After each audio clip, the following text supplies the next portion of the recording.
right. Hey. All right. And start streaming.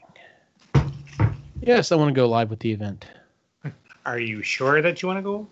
Are you sure? You really sure?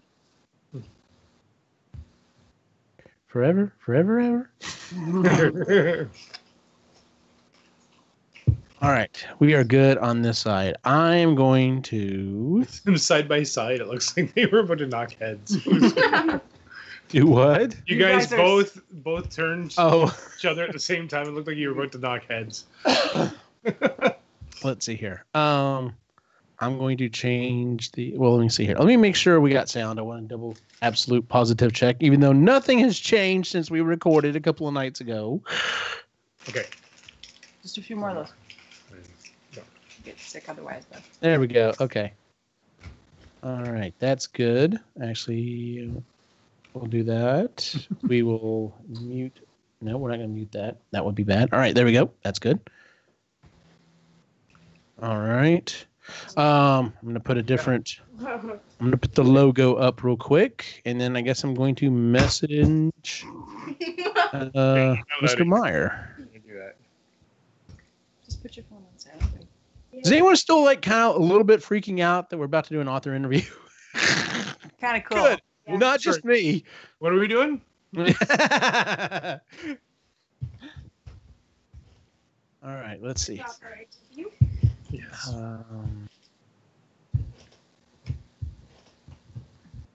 I gotta pull up my questions. Yeah, I know. I got mine over here. All right, let's see here. Chat. Chats. How do I do that?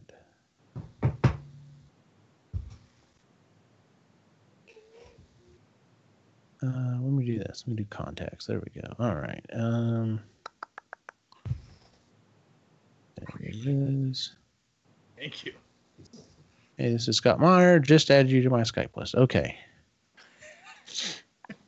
All right. Let's see here. That's gotta be a little weird.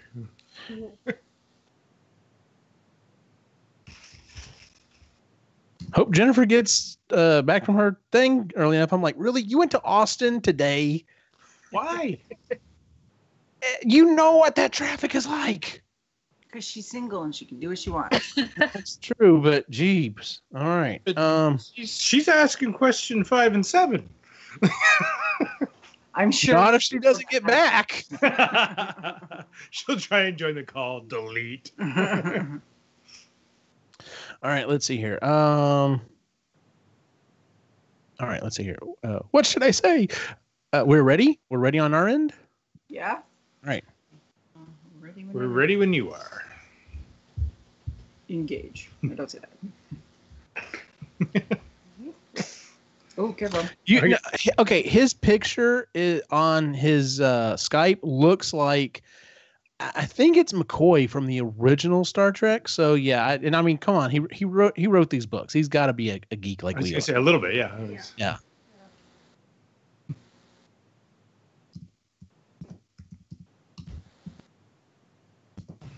Hey, I'm trying to listen to a book really quick and find it, but does anybody remember the name of the book that sent them all back to England?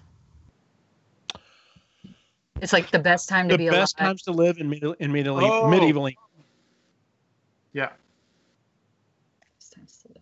And who we said a Gilbert wrote it? Yes, a Gilbert did write it. Good call. Okay, I'm not going to ask him like point blank if there's a spoiler there. I'm just going to ask if we've met the author, if it comes up. That's good a good question. Is that okay? I forgot about that. No, absolutely. No, like I wanted to have a list of questions so that we had, prepared stuff. Yeah. But I also wanted this to be kind of organic. So, I mean, if anything else pops in your head, then just ask it. So, and I don't want to be very like, okay, I have asked my question. Now it's time for you to ask your question. Like, hey, it's my turn. Yeah. Back off, man. Oh my God. The Best Time to Live in Medieval England? Yes. Pretty sure. Yeah. I'm going to do some Googling.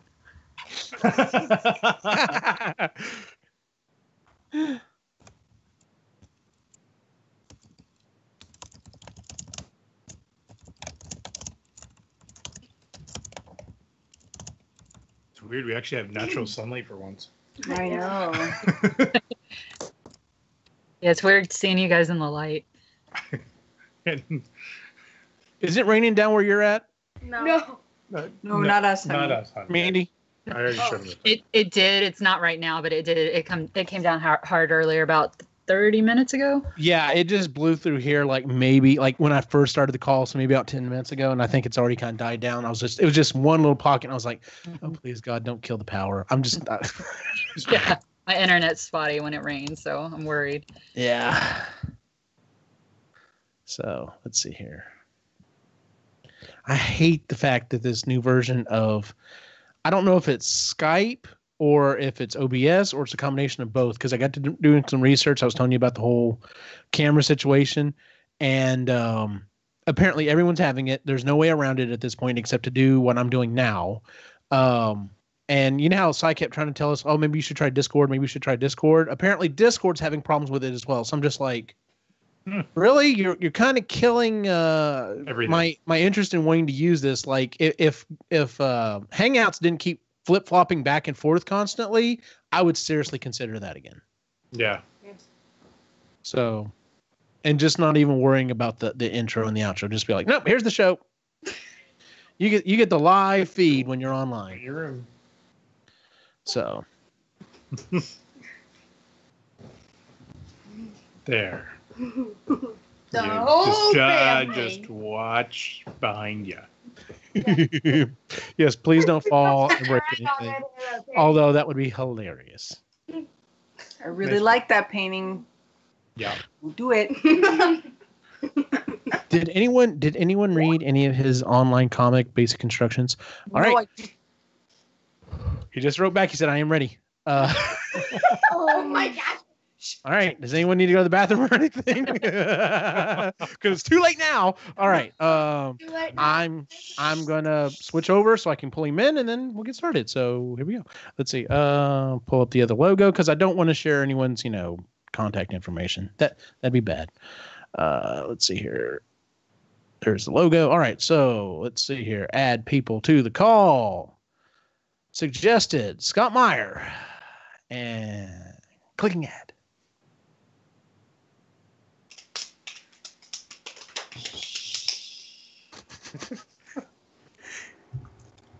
This is unfair. I didn't hook up my camera, so you can't see me. Oh, that's perfectly fine. That's all right. How are you doing, sir? I'm doing well. How are all of you? Good. Good.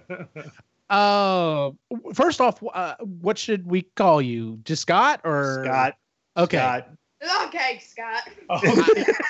Sorry. I see exactly who said that, by the way. Yes, we'll kick him out in a few minutes. Hey! I was almost wondering if you were going to go with the line from the book and said, "Sir" would be fine. So, I guess a couple of quick introductions. I'm Eugene Stevens. I'm the one that was dressed as Philip at GeekFest. So we should be joined by another member here, hopefully pretty shortly. Her name's Jennifer Hetzel. She was dressed as Gwen. So hopefully she'll get here pretty quick. She's actually stuck in traffic. So go ahead, Chris and Ray. Go ahead and introduce yourselves. Oh. Go ahead. I'm Chris. This is my husband Ray. This is our son Quinn, and our daughter Logan is just outside taking the dog. And I'm working on being Roy. Yeah, but we are from Ontario, Canada. Oh, cool. Where about in Ontario? Kincardine area? Yeah, we live on Lake Huron. I made it as far as Regina, which I think is in Saskatchewan now that It I'm is. saying Yes, that, the which is very different. I can imagine people from Ontario don't enjoy being confused with Saskatchewan. Oh no, it's totally. It's a So, lot flatter out there. I was going to say, Saskatchewan, you can watch your dog run away for a few days. Yeah. Around here, a little different. we can get them lost pretty quickly. So it's, Yeah, I spent a week of my life in Saskatoon. Hello, I see you waving. Hello, This is Logan. Logan, named after Wolverine, I hope. oh, that's exactly right. She is. Yes, she is. And Mandy. I am Mandy. I'm in Texas. Eugene, Jennifer, and I all live pretty close to each other. I'm the newest addition to the podcast. I jumped in at book 3 of this series, so I'm excited to be here. I actually would be curious to find out how you found the experience of jumping in part of the way through the series, because I wrote these things and I'm not sure they make sense. So. Well, yeah, I definitely went back and read them, but so I've read them all now, but getting up to speed, yeah. Cool. I think it would be a little confusing if you jumped in the third one. You'd be like, "What's going on?" Oh, absolutely. I was just trying to make sense of Brit would probably cause a brain damage. We'll get people there. Groan. I mentioned Brit and people groan. Jennifer says she's on her way. Her computer decided to install an update of all things, which, good old Windows. So, how long do we have you, sir? It's not like, I'm waiting to leave to go be a man about town or anything.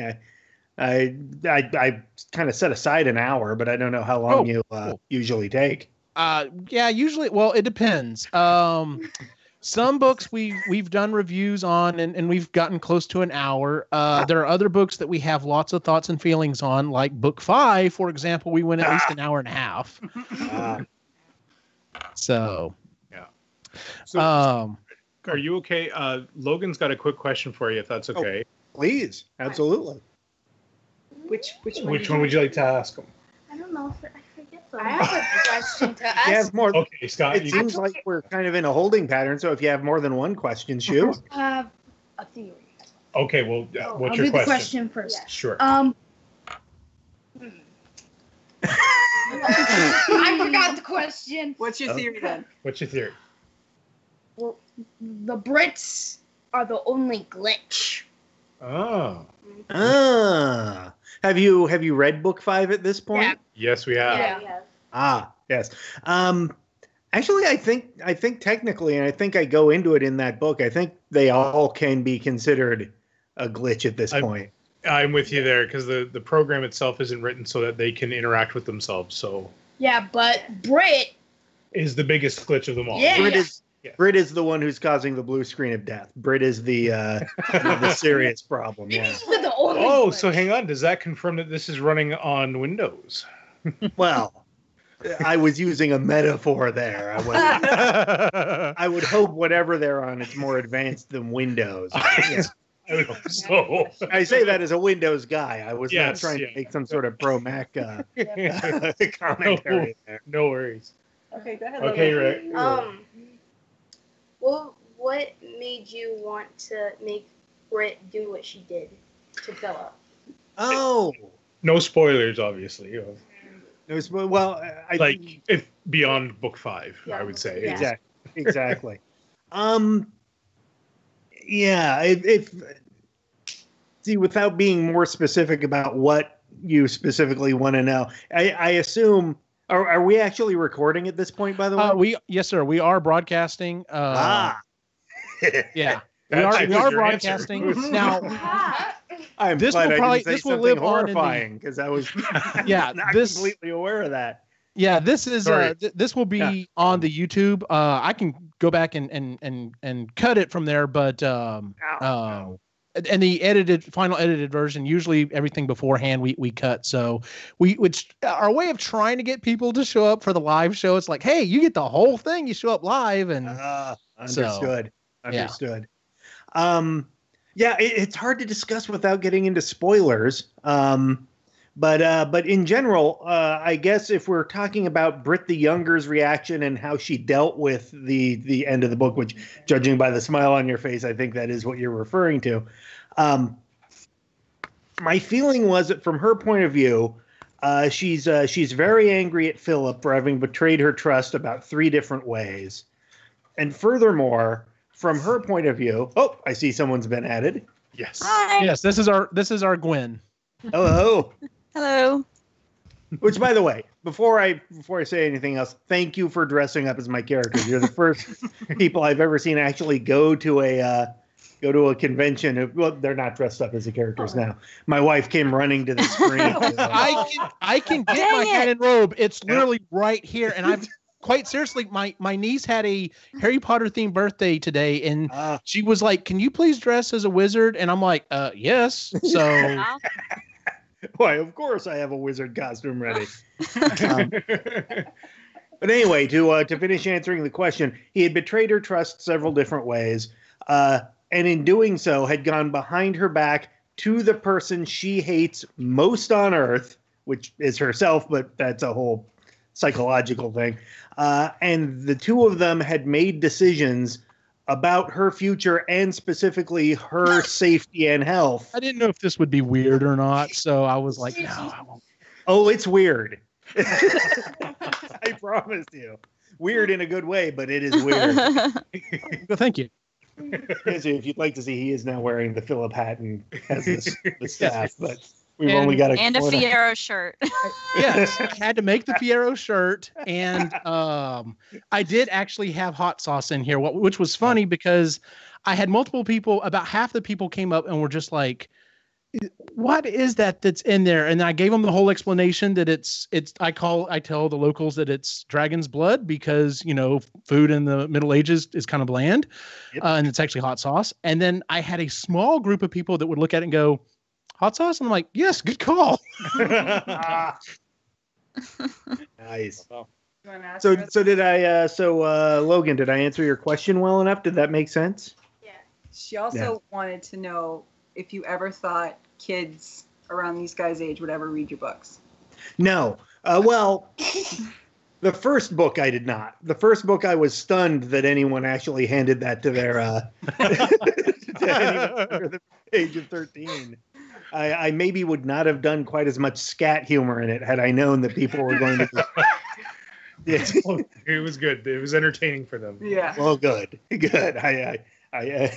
I wasn't sure about that at first, but by the time I got to book 4, I actually part of the reason I decided to throw honor into it was I wanted younger people to have someone they can relate to. Sadly, that has turned out to be one of the least popular characters I've created, but still, the hope was to give them an in. Nobody likes a bullheaded child, and well, this is true. Sadly, that's my memory of being that age is that I behaved roughly that way, though. So that's good. I like her include. I didn't mind that relationship at all. I thought it was good. So yes, I did like her. I did like how she interacted with. You know what? We're talking a lot of stuff that probably should be on the show. So True.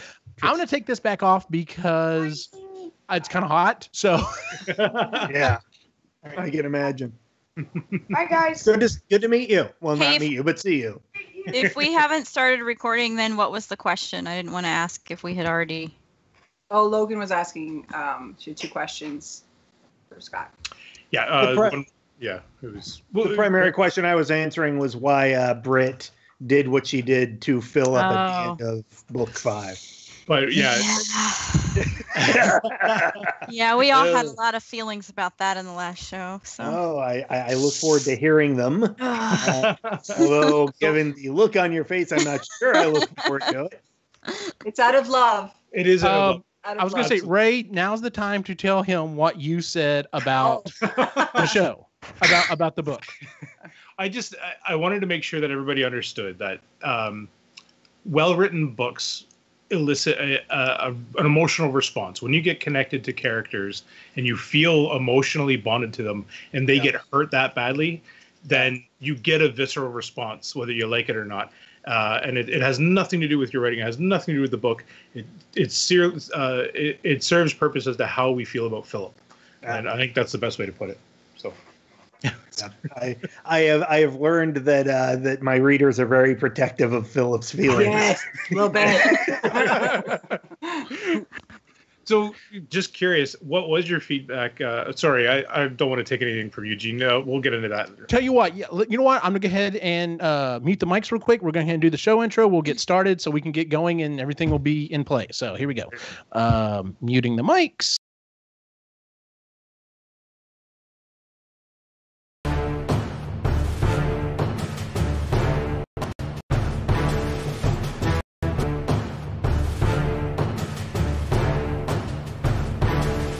listening to the Marginally Geeky Show, the Epic Geek Book Club.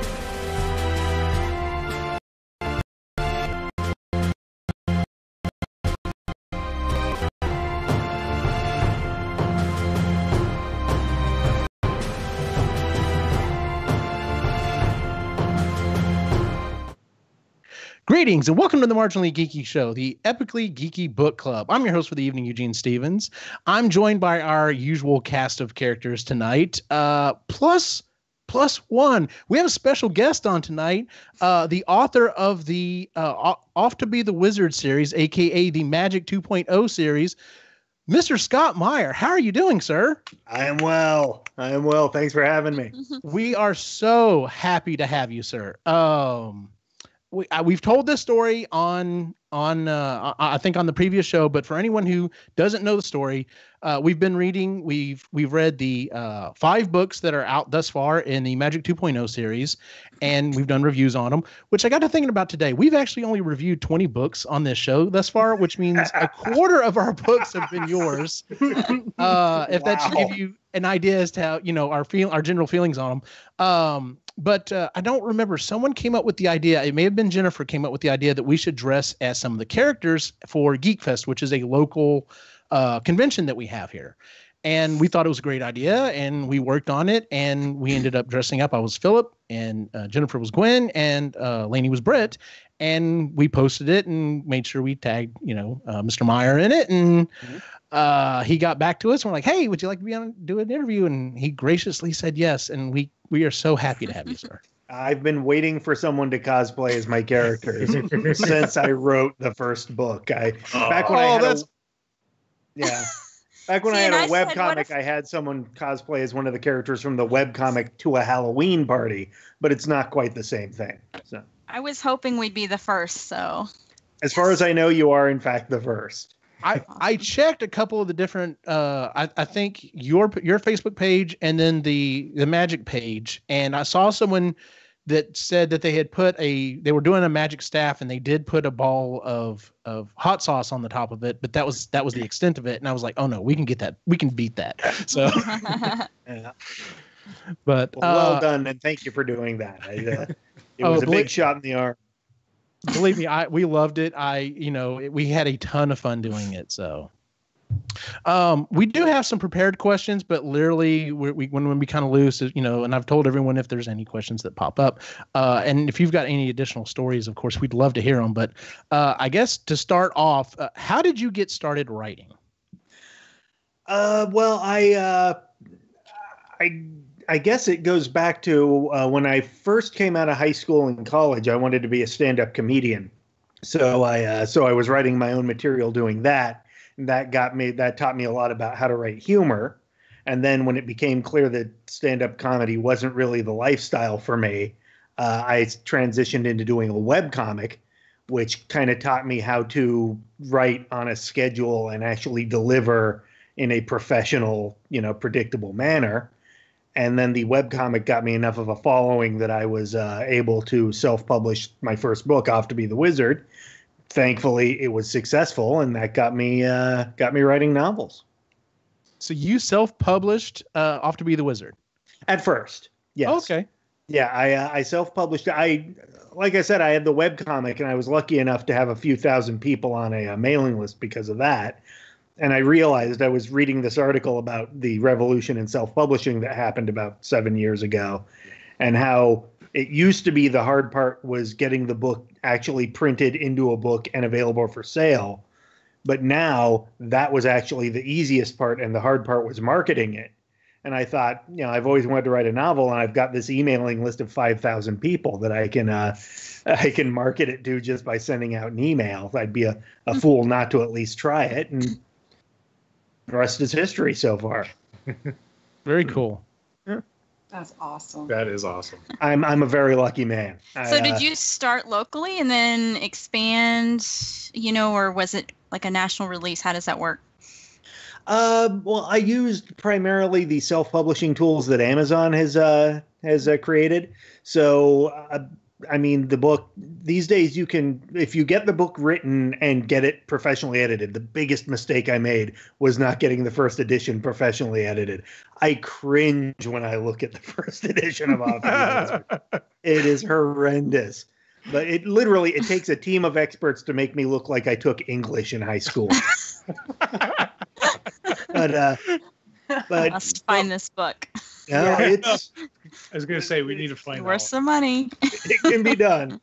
But anyway, once you have the actual finished manuscript, it can be as easy as a couple of days later. It can be for sale on Amazon right next to Catch-22 and The Hitchhiker's Guide to the Galaxy, just as easy to find as either of those. Wow. It's then just the hard part is getting people to know that there's a book there they should go try to find. Very interesting. That's cool. Who wanted to take question number 2? Oh, that was me. So what do you use for inspiration? Do you use prompts? Is it just something that pops in your head when you're walking down the street? Is it bolt up in the middle of the night and you start having to scribble stuff down? All of the above. Yeah.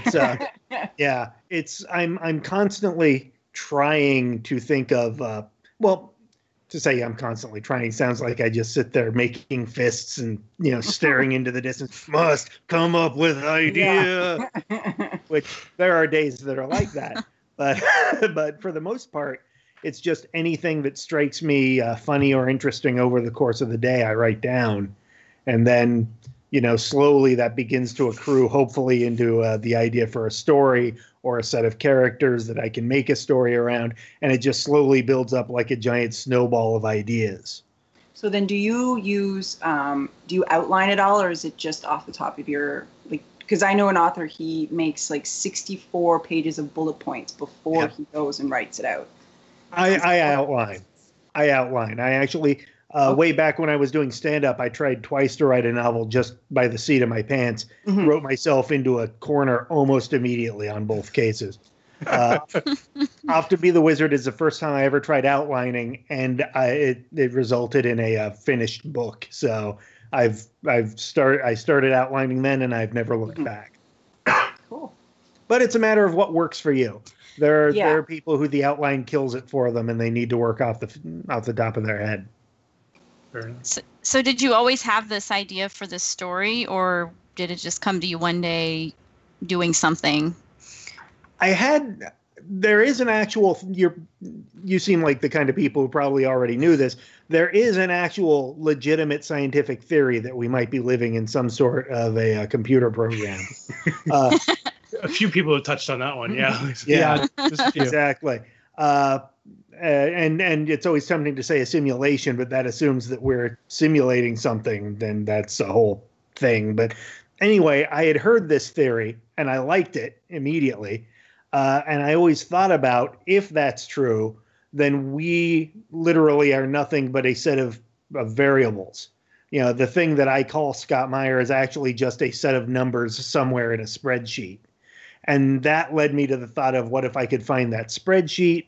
And I spent an inordinate amount of time fantasizing about what kind of things you could do if you could get in there and change those variables.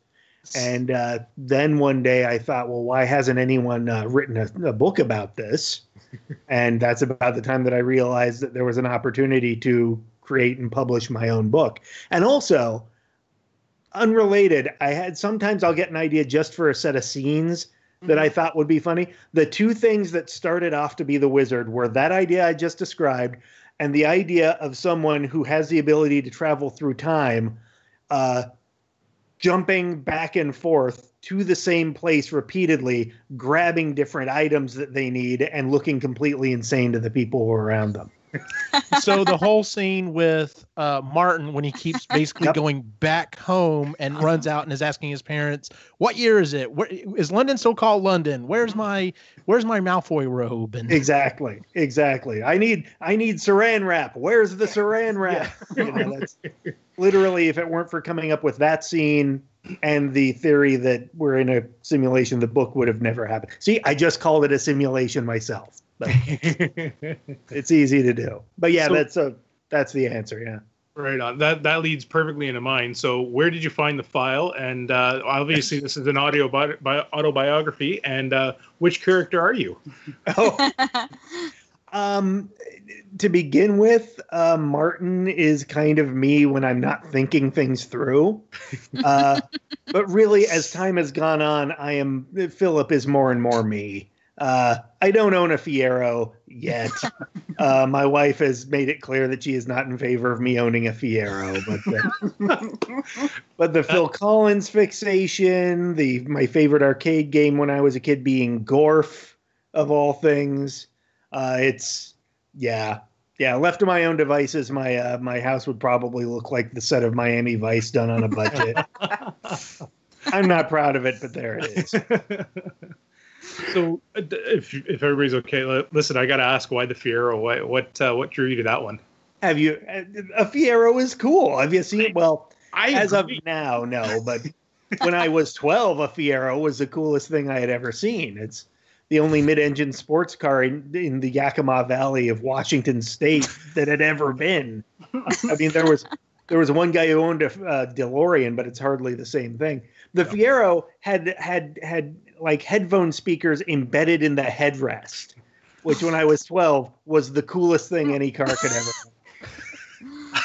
I had a dinky car of it. Like I had one of the Hot Wheels of the Fiero, and I remember loving that car. It was awesome. Nice.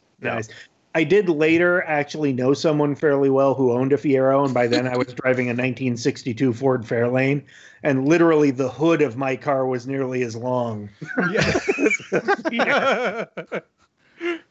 That's awesome. But it was an American-made, mid-engine, Italian-designed sports car in the 1980s. On paper, it should be the most amazing car ever made. In practice, it was a cracker box. But yeah, a little bit. Chris, did you have another question? No. Yes, I did. I've exhausted her curiosity. No, I'm good. Oh my gosh. Okay. So she's heard enough out of me at this point. See you later. Checked out. It's easy to gather sort of inspiration from the people around you. Do you people watch? Are there the characters based on anybody from real life? Other than the two that you other than Phil and Martin. Well, really, all of the characters are to some extent me. I mean, when I'm trying to figure out what a character would do in this situation, what a character would say in this situation, it's all various versions of what I think I might do if I were in that situation. I mean, especially that first book, especially After Be the Wizard, that core of characters, I can point to people in my life and say, this person is very similar to this person is very, I mean, Gwen, Martin's romantic interest, is more competent than him in virtually every way. People who know my wife and I do not find that a far-fetched description of our relationship. So there's a Gary in your life somewhere, or Gary analog, or oh gosh, very much so. Actually, he has drifted from that, but a very good friend of mine from my stand-up comedy days was a relatively charismatic but also kind of flaky, tall, thin, kiss-obsessed guy who and it gets exaggerated and changed, and now the real person does not have a fake leg that looks like a skeleton, but okay. But he would. Does he have an unhealthy obsession with pranks? Like he was not to the extent that Gary does, but he was. I used to refer to him as a crap giver. He was always happy to give you a ration of crap for if that was what you needed that day. So, has anyone anyone read your books and come up to you and been like, is that me? Is that person me? Or yeah. No. Okay.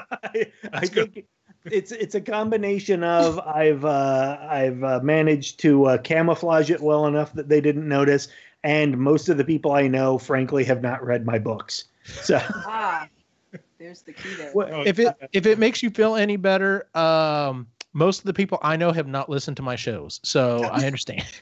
That is somewhere around the time my 5th book was published. My mom, whole family came to visit. I used to live in Orlando and work at Walt Disney World. And for some reason, when I had free access to Walt Disney World, my relatives came to visit on a regular basis. And, yes, now that I'm in Arizona, I don't see them as much. They don't like the dry heat? I guess not. Yeah, they were humidity enthusiasts. Yeah. But anyway, during one of these trips, my mom actually... it started very nice. She says, we're all very proud of you that you're writing and it's going so well. And I said, thank you. And she says, yeah, we were talking about it on the flight over. And it's a shame none of us have read any of your books. I'm like, well, Thanks, Mom. Well, if I were writing Westerns, my mom would be all over it, though. So you have that opportunity in this series. That is true. Yeah. That is something I have given some thought to is, I don't want to get too far ahead of ourselves here, but if the series continues, it might be in my best interest to sort of, split certain characters off and start exploring the world more fully. He's a big Miller and Murphy fan. He loves them. Oh! Yes. They're my favorite. The origin story. Yeah. For the two of them. They are actually physically and their attitudes are based on two guys I knew when I was doing stand-up comedy, but they aren't actually. I mean, those two guys, they know each other and they would describe each other as friendly, but it's not like they hang around with each other. But one is a very, very intense, very craggy, very militaristic kind of, and the other one is just the sweetest, most passive person you've ever seen in your life. And so. That's awesome because my dad is a cop, and I figure, and my uncle it's an honorary uncle. It's one of his best friends. They remind me so much of Miller and Murphy. They do. My dad and my uncle Pete, I love them to death, and I could see those two in this. It's fantastic. That's why you love those characters so much. That makes sense. Well, good. I'm glad some people I made up actually rang true to you. That's a huge compliment, actually. Thank you. And you said you worked at Walt Disney World for a while. Yes, I did. So that explains your description of Florida. Yes. And the facility. That is from experience. That is a very realistic depiction of my attitudes about Florida. But that's Florida, it's funny. If you think you make fun of Florida, it's nothing compared to the people who live in Florida. They are in on their own joke for the most part, which is something I respect about them. But Florida's a weird place. Florida is, someone once referred to it as the low point of the country. So anything that's not held down rolls there eventually on its own. I think I was at a trivia contest once where one of the subjects was actual news headlines from Florida or like a movie or something, and you had to pick which one. Yeah, it's a real thing. Yes, it is. It is. And you start finding yourself getting, when we first moved to Florida, we fly in and we get the rental car that we're going to be using, until we get, ourselves totally settled in.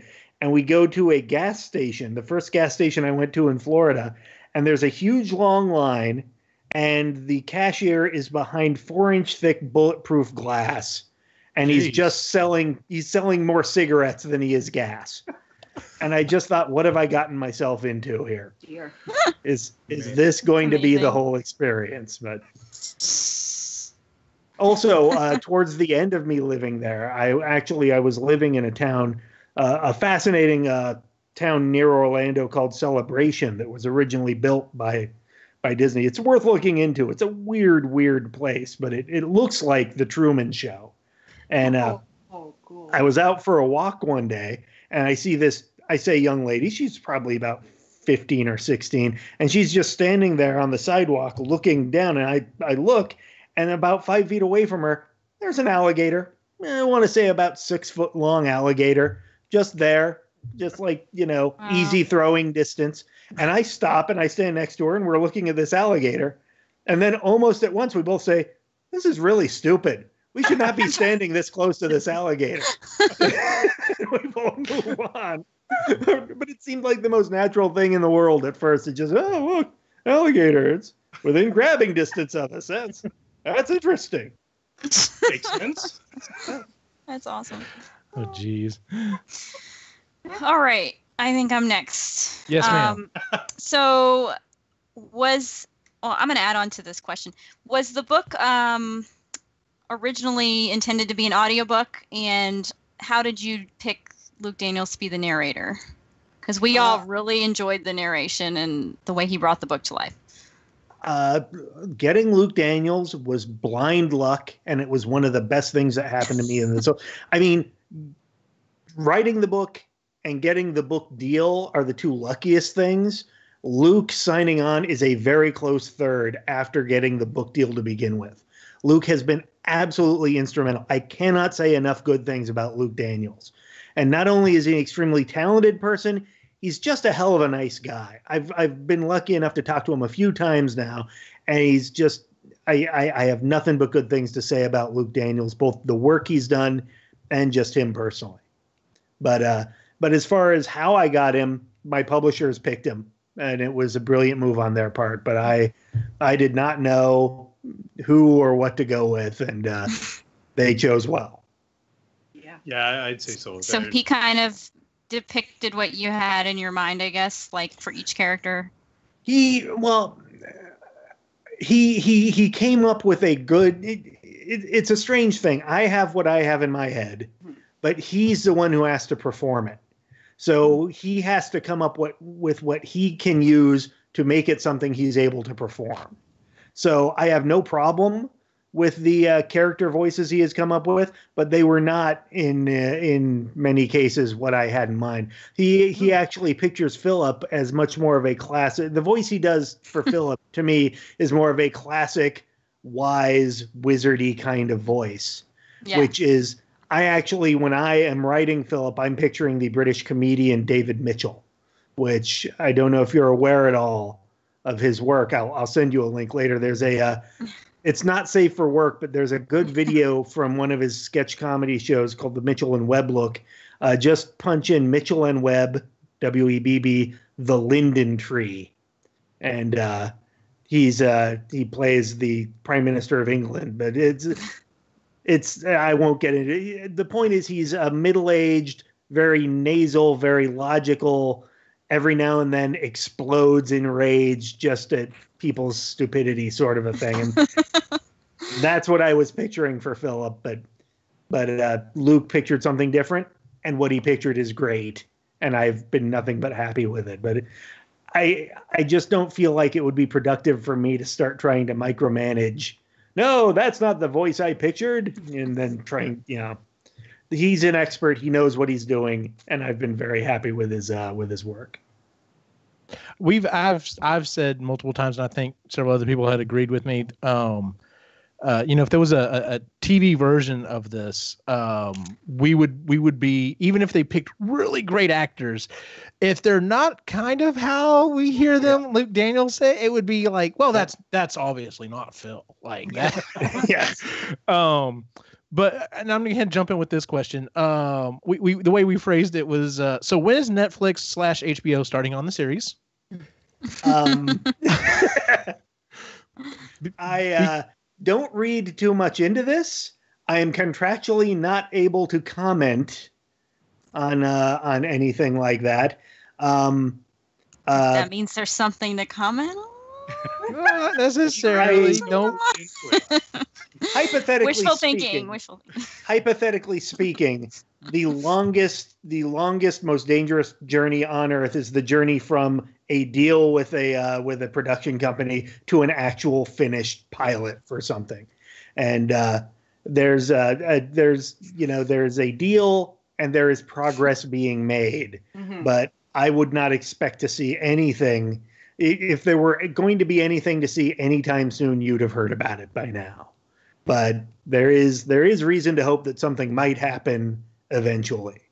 And as I said, for contractual reasons, I cannot say anything more than that. We'll take it. That's completely understand. There's in each one of the reviews of these books, there's been a point where I'm like, I've enjoyed the book, but this is what I want to see on screen.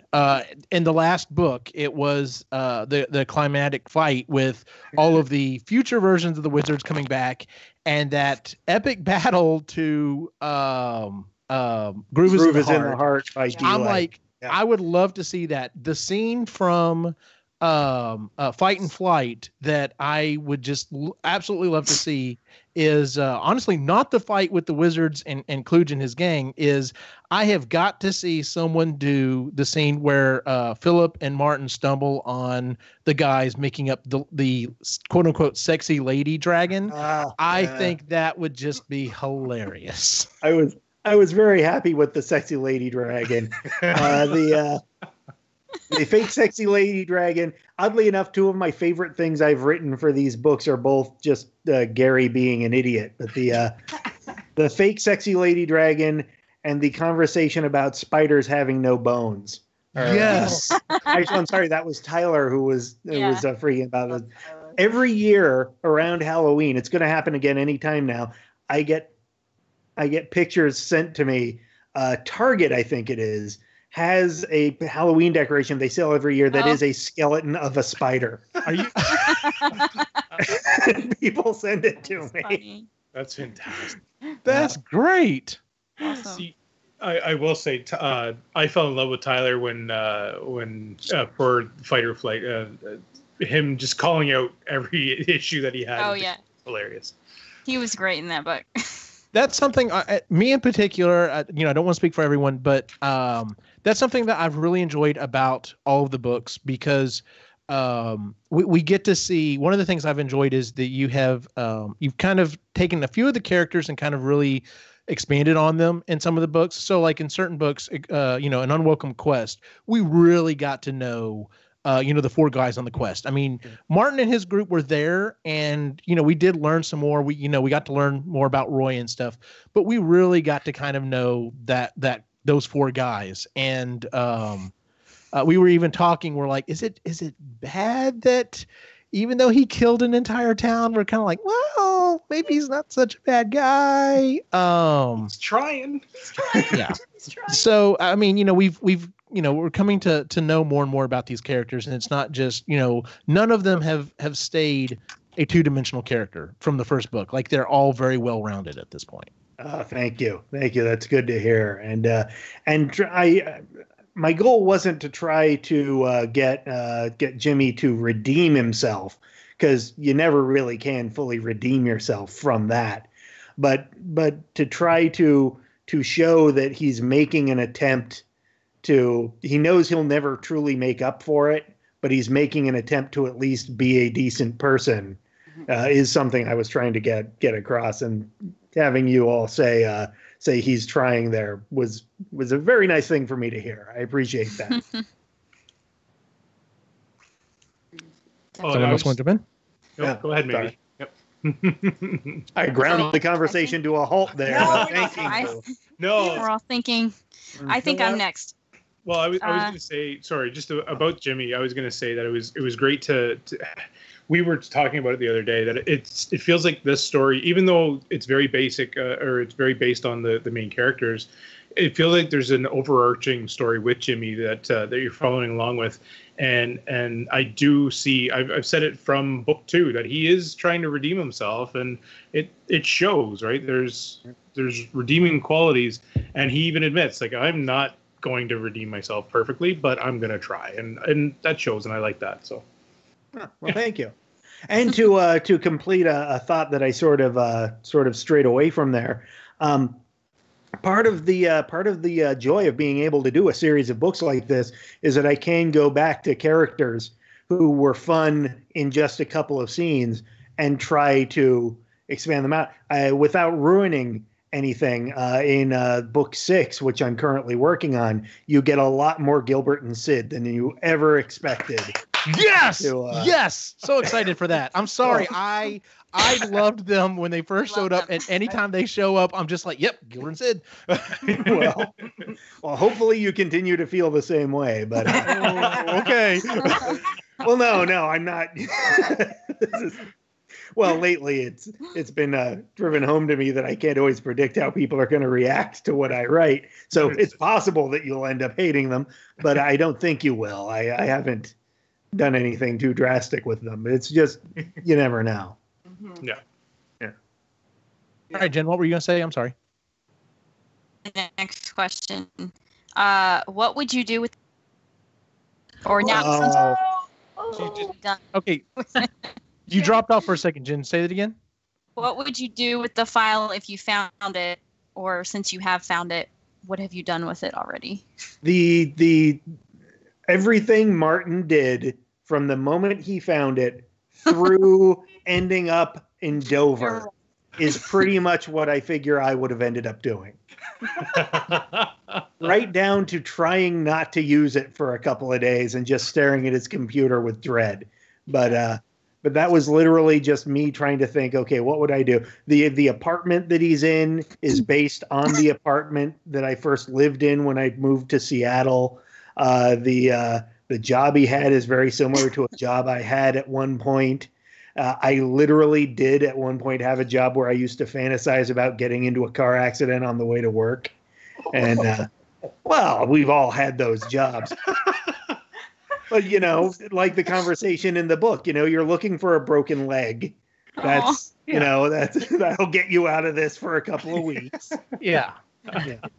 So would you also have gone to the Middle Ages in England? Is your escape route, or would you pick some up? I thought about what an escape route would be, and I thought that was it.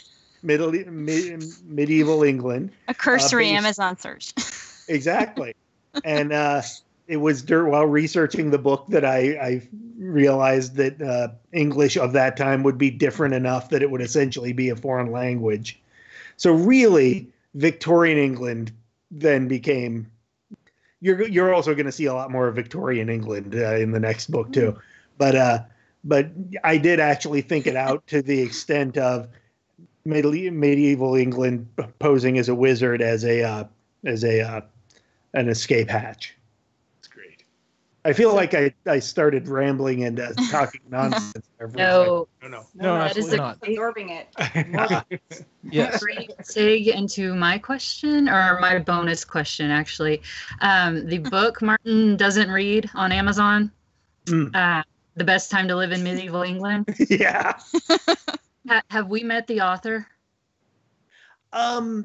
You don't have to say if it's a spoiler, but it's not a spoiler. At some point, you have met the author, because at some point they're going to have a conversation about, well, okay, we need this book to actually exist now, so we can put it for sale on Amazon, so it can lure people to the exact time and place that we want them to. And it wouldn't surprise me if in some future. Actually, thinking about it right now, Tyler would almost certainly end up writing the book, because Tyler writes stuff anyway. But he would be angry about it because it wouldn't be something he actually wants to write. This is stupid. This makes no sense. Exactly. Why would it? This is just lazy writing. Well, the author of the book was named Gilbert, so I thought maybe it was of Gilbert Sid fame that wrote it. So forgot about that. That was not my intention at the time. Okay. It's not a bad idea, though. It wouldn't surprise me if Tyler ends up writing it and putting Gilbert's name on it to insult him or something. I like that. Riddled with misspellings and giving him so many great ideas here. What was the hardest book to write? Which was the easiest one to write? Of the 5 Magic 2.0 books. That's a tough one. Actually, my memory is that I know that 6, the one that I'm working on now, I actually ended up going back and rewriting the first 3 chapters again. 4 was difficult because I had to keep everything straight when I had them all all split up and then reconvene. Mm-hmm. Yeah, they've all been a challenge in a different way, but probably book 5 was the most difficult. Book 1, oddly enough, my memory of it now is that it just flowed. That's probably not true. My poor wife has to put up with me when I'm writing, and it's a predictable progression from, oh, I've got the greatest idea any human being has ever had. This is fantastic. And then in my head, I picture the book being the greatest book ever written. And usually about 3 weeks in, my tone changes drastically, and it starts being, I don't know what I'm doing here. I have no idea. Exactly. I have no idea. Why did I think I could write a book? Missy, why did I think I could write a book? She used to talk you down. So I have a theory about why book 5 might have been the most difficult. And I've mentioned this in the previous shows, and it's a little maddening to me, this time travel and multiple Brits, and it drives me nuts because I just can't wrap my head around it. And so I'm thinking maybe that has something to do with keeping the Brits straight is a problem. And on book 5, there were a couple of points on book 5 where I'm almost done with the book. And then one time in the middle of the night, one time while driving, I'll think, oh, wait a second. Logically, that can't happen. And I'll have to end up drawing this ridiculous crazy person chart that shows the entire timeline from Brit's point of view with big swooping arrows going back and going forward again. Oh, I'd love to see that. I would too. Yeah. But on the other hand, I really enjoy writing Brit's dialogue because of that, because it's this weird mother-daughter, grandmother now relationship, but they're all the same person. And they know exactly what buttons to push with each other and how hard to push them, and it's a lot of fun to write. My favorite Brit moment is when you see Brit go back to actually start building, and the great grand Brit shows up. Yeah. The much elder. The much elder. Yeah. And that was a big problem in book 5 because it became this issue of, okay, at what point does Brit the Younger know that Brit the Much Elder exists? And it feels to the reader like she's known about Brit the Much Elder since the end of book 2. But actually, the end of book 2 takes place 100 or so years in the future from where we are. That's right. So she's completely oblivious to the existence of Brit the Much Elder. So it worked for. Yeah, I liked that part. That was good. Well, thank you. Got a giggle out of that. Mandy, you had a question about grammar. I was on your AMA earlier today. I actually used an excerpt from this last book in my English class to teach about adverbs. Yeah. And I saw on the AMA people have used your comics and presentations and stuff.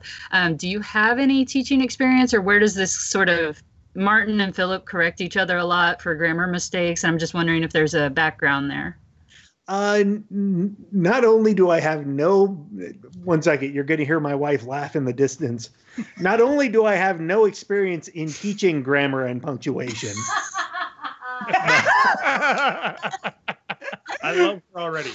But as I said, it takes a team of editors to make me seem halfway educated. I am hopeless when it comes to, I am convinced there are actually no rules on the use of the comma. There are no rules. It's just whatever I do, someone will look at it and tell me it's wrong. Literally. You'll never convince me that any two people agree on what the comma is supposed to be about. But no, I've never been a teacher. I was for a while. The best job I had at Disney World was I was a trainer at the Tower of Terror. And that was the best thing. Not only the best thing I did there, but it was the best actual day job I've ever had.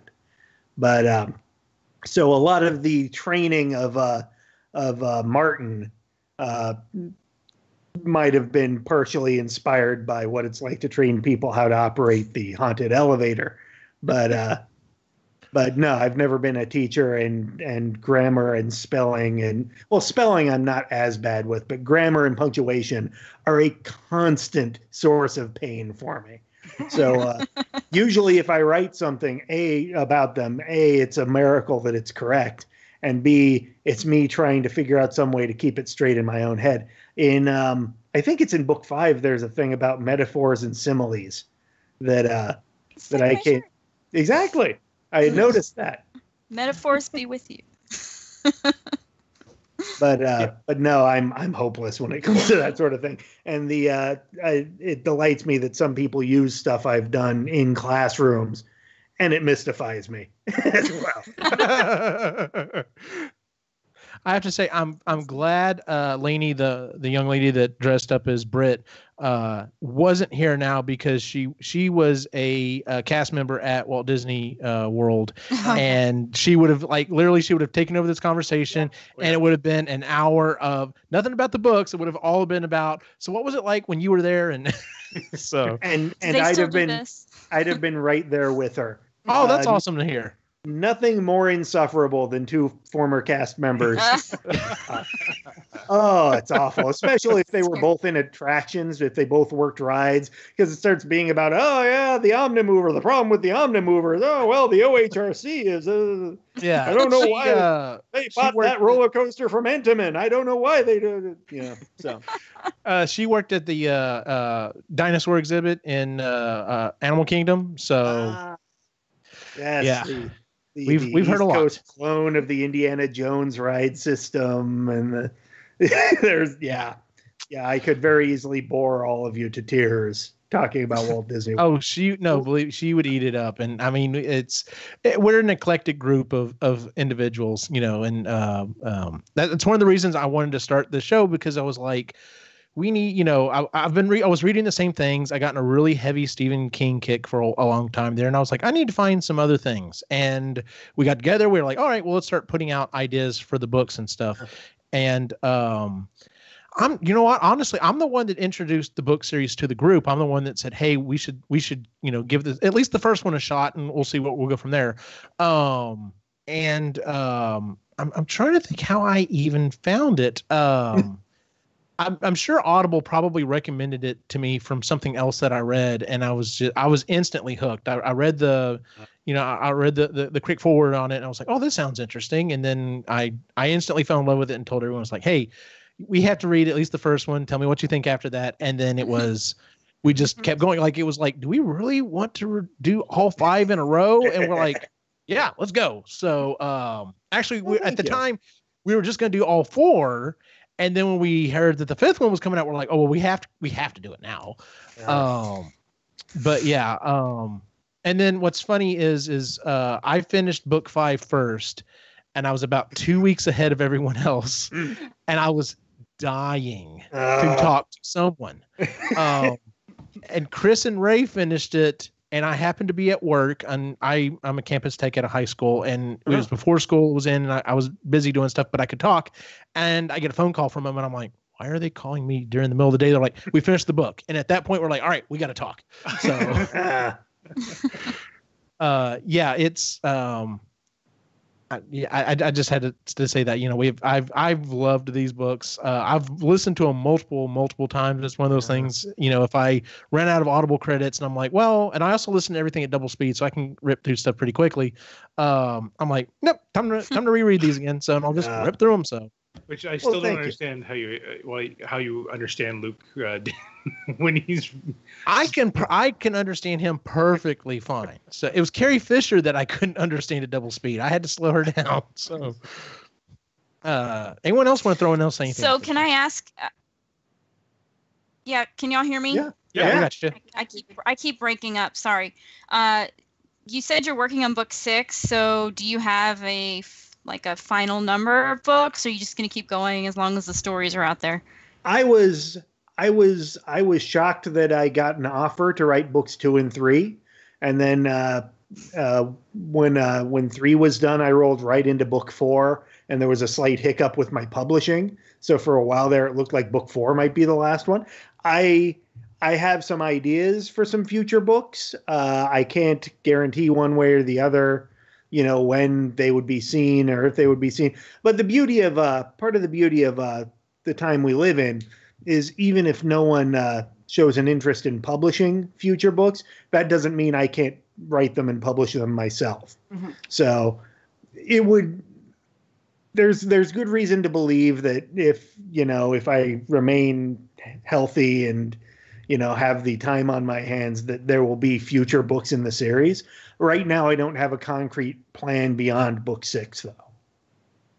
So there's still hope for a happy ending for Philip, and there is. We are talking about immortals here. There's always time for a happy thing to happen. So, yeah, there's reason for hope there.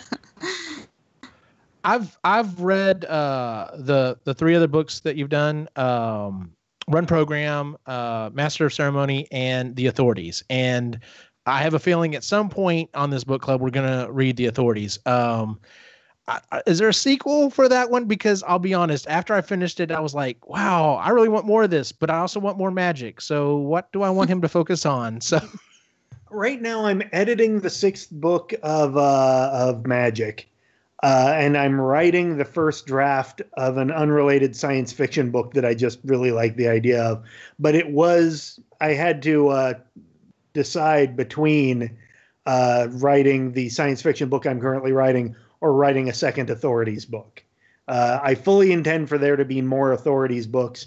And again, like with the first Magic 2.0 book, I have one specific sequence of scenes that came to me that I can't believe no one's ever done, and The Authorities is the appropriate place to do it. So I'll have to write another Authorities book just to get this idea out of my head.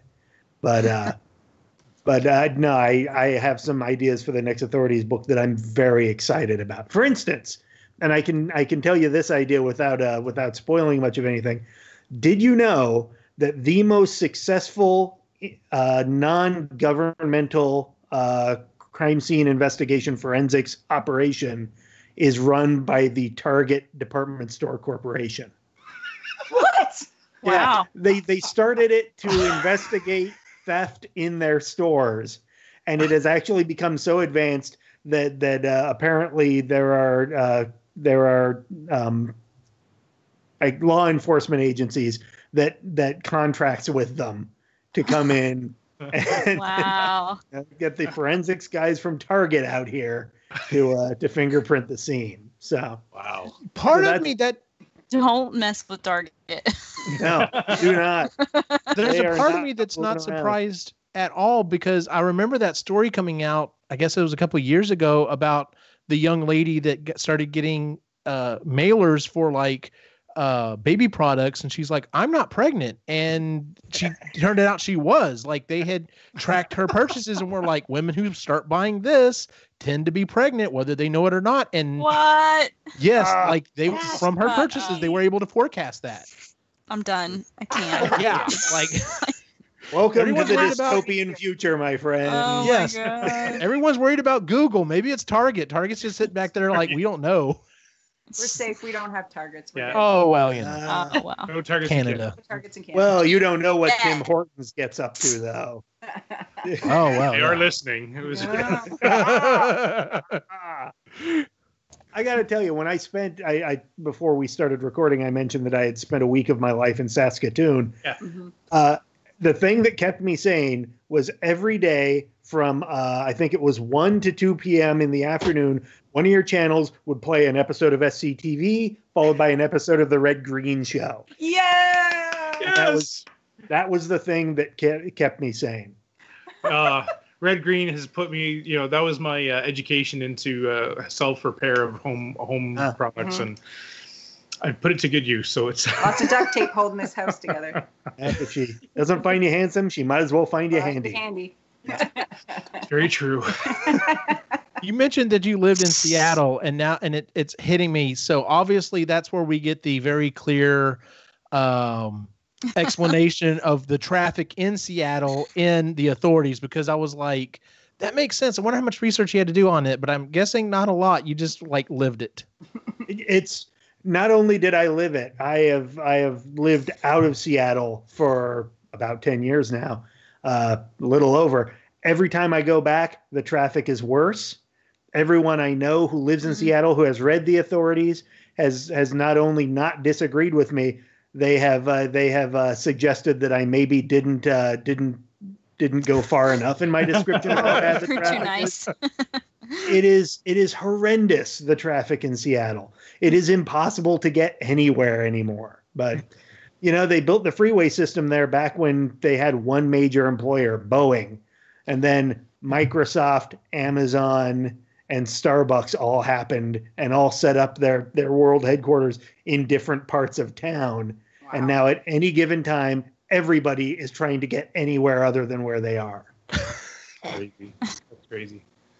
But I actually was just talking to someone who drove through downtown Portland, which is something I'm probably going to get into in the next Authorities book. Because Portland, Seattle traffic makes me murderously angry. Portland traffic terrifies me because it is also bumper to bumper, but they continue to drive at 70. Oh, geez. Oh, yeah. That sounds like Toronto. Yes. It's like something out of Tron. It really is. Wow. It's horrendous. Go see the Wachowskis version of Speed Racer, and that is driving through Portland at night. Wow. Anyway, I digress. I got us talking about traffic. I wanted to touch on Saskatchewan one quick time. What time of year did you happen to stay in that area? Yeah. I was lucky. It was summer. Okay. However, it was back when I was doing stand-up comedy, and we spent several days in Saskatoon. Then we played a town called Flin Flon, Manitoba, which Flin Flon. Flin Flon. Yeah, it was the only time I ever did comedy someplace that literally the instructions were, when the road turns to gravel, you're on the right track. Continue driving for 3 more hours. Wow. Yeah, that makes sense. That's all right. It was amazing. So is any of your stand-up online anywhere that we could see? Or no, I have systematically destroyed any evidence of my stand-up comedy career. I'm proud of my time as a stand-up comedian, but at this point the material would all be horribly dated. It's all, we're talking about the 90s that this happened. So if you want some jokes about Eddie Vedder and the Star Wars prequels, I'm your man. But other than that, I'm much happier with having my comic strip and my books speak for me instead of my stand-up material. Which, speaking of your comic strip, how did that come about? Well, I was doing stand-up comedy, and the internet. This is how old I am. The internet was just becoming a mainstream thing, and I was one of the first comedians in Seattle to have a website. And I used to have to argue with them. No, you should all have websites. It's a promo packet that people already have in their home, and you can put video on there. And I'd have to explain to them about Real Player and that sort of thing. But I was trying to think of some way to draw people to my website, and I came up with this idea for a webcomic where I give people instructions for how to do things they don't need instructions for how to do. Did 3 or 4 of them, enjoyed it, but I didn't see too huge of a future in it. Then I sort of got sick of the stand-up comedy lifestyle, got a day job, did that for a couple of years, and started to really miss having a creative outlet. And I thought, well, why not relaunch the comic strip? Did that. I was lucky. It went well. I ended up getting published in a couple of weekly alternative newspapers, and had a few lucky breaks there, and I built up a following. Nice. Yeah. Nice. Very cool. Oh, to go back to a question that I didn't fully answer about 10 minutes ago, the hardest book of the Magic books to write was book 5. The hardest book I've written was Master of Formalities, because I had to create an entire universe. The idea of Master of Formalities was Downton Abbey, but set in the Dune universe. Oh, and I need to do that one. And sorry. Oh no, I was gonna say, go ahead. But I couldn't actually set it in the Dune universe. Obviously, I had to make up my own universe, which means I had to make up a universe. And it turns out that's hard. Who knew? Huh. Unless unless you're George Lucas, in which case you start with it and then you let other people expand. So, that this is the second. I didn't think about that being set like in the Dune universe, but the wedding at the end of book 5. I mean, a lot of us have seen Dune. It sounds like you're a pretty big fan of it. I am. The movie Dune. It's I can't really claim I love it, but I can't claim to like it, if that makes any sense. I describe the movie Dune as a fantastic cast and a brilliant director getting together with a huge budget to all work together to make a terrible mistake. Aw. I mean, I enjoy it. It puts a smile on my face every time I watch it. But this is a film where it's like, okay, we're going to have you up in a harness going around a cloud of steam and laughing for no reason. You over there, you're remote controlling him. You're flying your boss around like he's a remote control drone. Then Sting comes in the Speedo.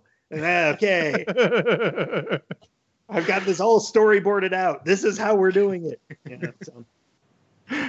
So it's endlessly enjoyable for me, but I can't claim it's a good movie. Also, I grew up in the Yakima Valley of Eastern Washington State. Kyle MacLachlan is from Yakima.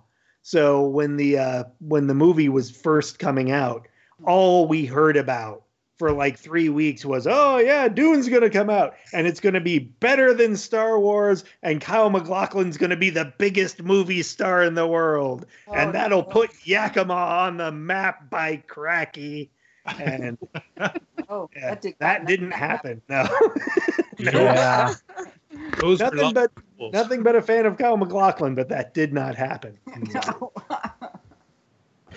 Well, did anyone have anything else that they wanted to throw out there? Should we read Dune on the book club? Do what? Should we read Dune for the book club? I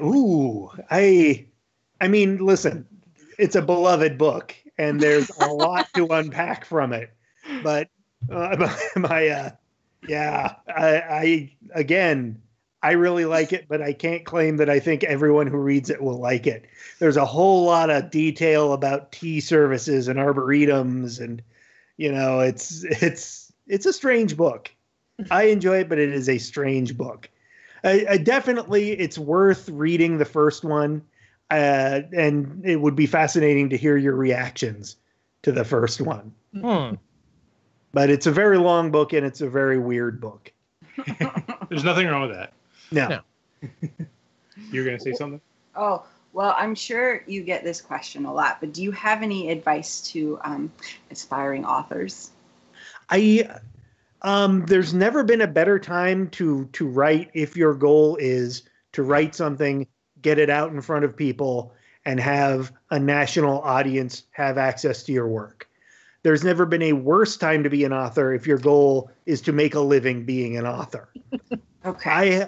I have been phenomenally lucky, and don't think that I don't wake up every morning and at some point in the first hour of my day realize that I've essentially won a series of 4 lotteries in a row here. But the file. This is all just a cover. He's depositing the money in his account. This would be a terrible way to be low profile. Yeah. That's very true. Touche. Jimmy wasn't low profile. Right? Well, well. True. But no, there's that. There's never been a better time if your goal is to get your ideas out in front of someone. Second thing, I have had more than one person I know personally come to me and tell me, how do I do this? I've always wanted to be a writer. I've always felt I should be a writer. And the first question I always ask them is, what are you writing right now? And invariably the answer I get is, oh, I'm not writing anything right now. And the few times that they have been writing something, I say, okay, who are you showing what you're writing? The response has then been, oh, I can't show anyone what I'm writing. And listen, I understand. I was in the same boat. I tried to write 2 novels that did not end up getting finished and that I don't want anyone to ever see.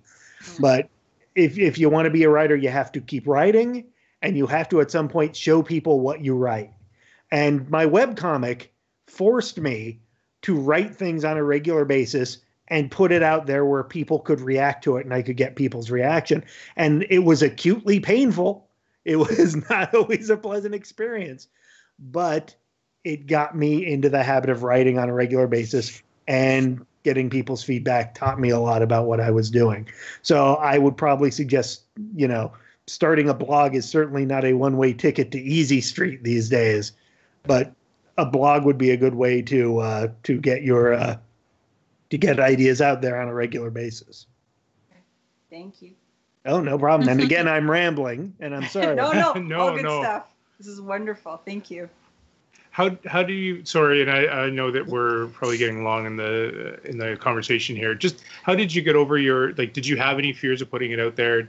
How did you get over that and overcome anything that you found struggled to get your first book out? I was tremendously lucky that when I was a teenager, I was enough of a megalomaniac to decide that stand-up comedy was my ticket to a life of adventure and excitement. And the thing because of that, I let my mouth write a lot of checks that my butt then had to cash. And the only way to go into stand-up comedy is to literally walk into a bar full of people you don't know, get up on a stage and start talking.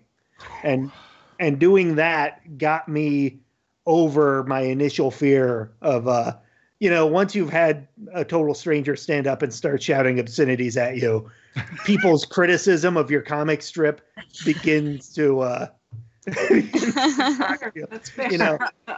Yeah, people. Okay, so someone didn't like my comic strip. Compare this to the time a guy tried to wrestle the microphone out of my hands. Well, This is better. Yeah. A step in the right direction. Yeah, exactly.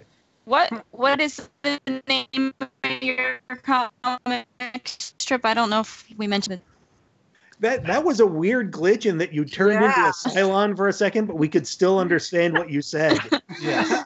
It was I have a bad connection tonight, apparently. It was like the wormhole sequence in Star Trek the motion picture. It was, fire torpedo.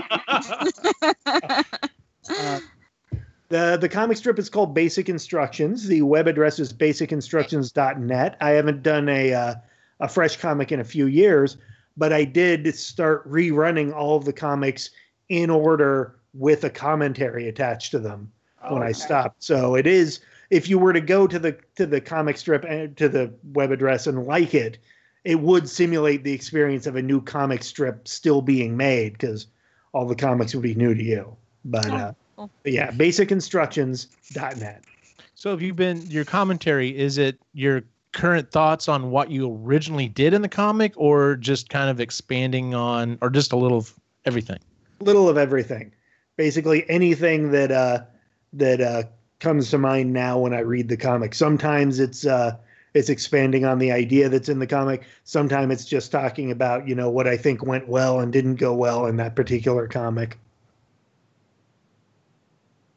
Very cool. Did anyone have anything else they wanted to ask? Can you stress again the importance of a good editor? Oh, I cannot over exaggerate. Coming from a freelance editor. Absolutely. There was a situation, the books 4, 5, and 6 in the Magic 2.0 series are Audible exclusives for the first 6 months. And there was a situation where part of book 5 actually got sent to Luke before they had been seen by an editor.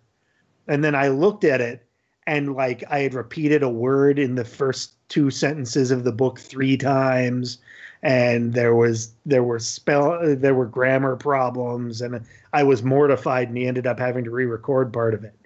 It's just, if anyone listening to the sound of my voice does self-publish a book, please learn from my mistake and spend the money on at least a proofreader.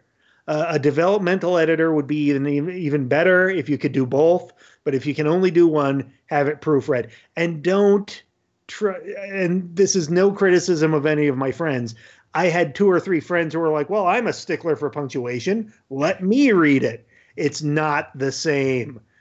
Professional editors have tools and tricks they use to keep their brains from turning into jelly after reading your work for 4 straight hours.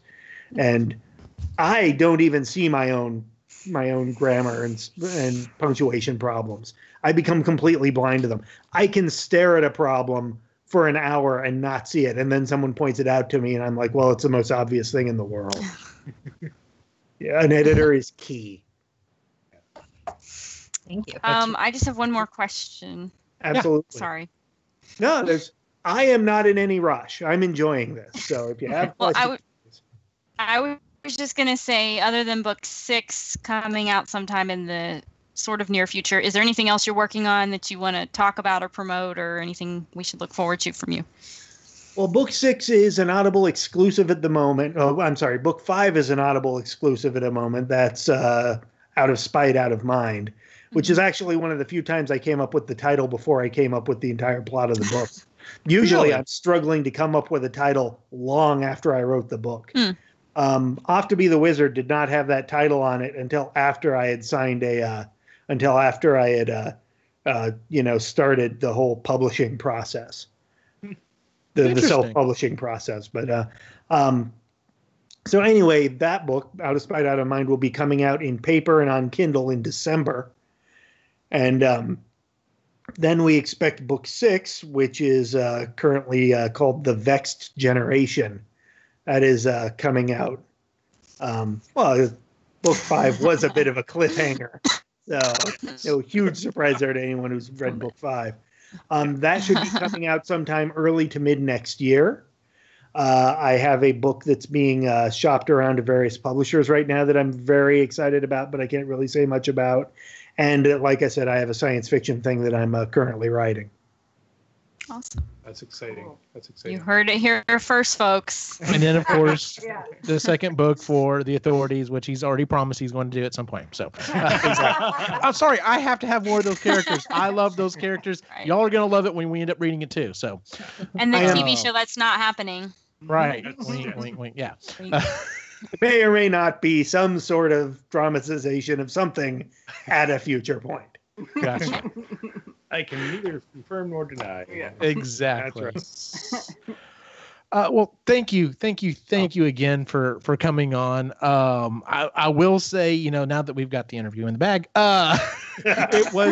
it was part of our plan that we're like, if we cosplayed these characters, I wonder if we can maybe get to him and get an interview, and the plan worked. And with that being said, we loved being these characters. We had a blast dressing up as them, and as you can tell, we all had a lot of feelings during these books, especially the 5th one. But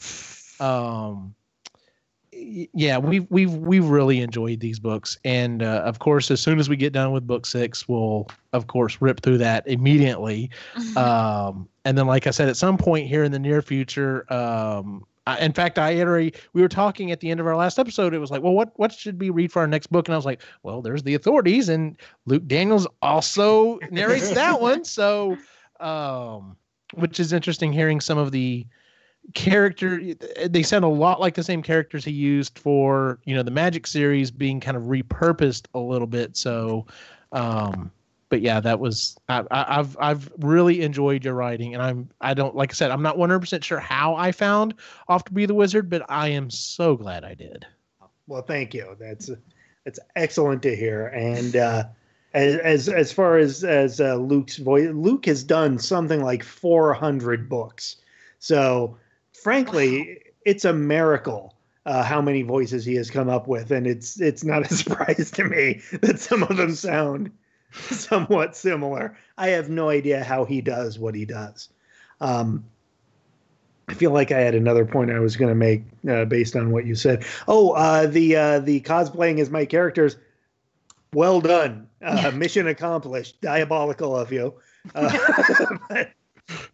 But absolutely, that is what got my attention, and that is what got us talking. So well done. Well, thank you. The Lainey's mom is the one who did the sewing on the robes and everything. So I this was the first foam prop I've ever done. So I was like, I'm going to make Philip staff. And then of course I did the Fierro shirt. I was We made a lot of inappropriate jokes. Oh yes, we completely broke rule number you one. made the obvious joke. Yep. Joke was See, if you had told me that, I would not have done this podcast. Making the obvious. Well, now you know. Oh. So we wait. Oh man, she's siloing again. Belay that order. Any tips for Roy? A Roy cosplay? Maybe we can get that one for book 6. Roy, actually, in its way, would be the easiest because Roy's costume is a trench coat and a fedora with like a wizard hat top and a bridge queue. I mean, it seems like a trip to the Canadian equivalent of Goodwill would probably. That's the plan. Yep. You got this. Yeah, I noticed no one's volunteering to try to make the investment in sequins necessary to do Martin's role. What was funny was there was a table sitting next to us, and it was one of the local libraries that was there. They were actually giving out books, and their tablecloth was the silver sequin, and I'm like, it's like someone took his robe and like skinned him, and like literally his robe is sitting right next to us. I wanted to grab it and just throw it on. But yeah, we had a blast doing it, and had the Canadians been down here, we probably would have had even more characters to cosplay. So yeah, we would have figured it out. So well, like I said, thank you again for joining us for this interview. It's been a blast having you. And if you wouldn't mind, after we read book 6, we'd love to have you back and maybe discuss our final thoughts. I've had a great time, and yeah, absolutely. Just let me know. Very cool. Very cool. Yeah, if I can, I will do it. Oh yeah, that would be awesome. That would be totally awesome.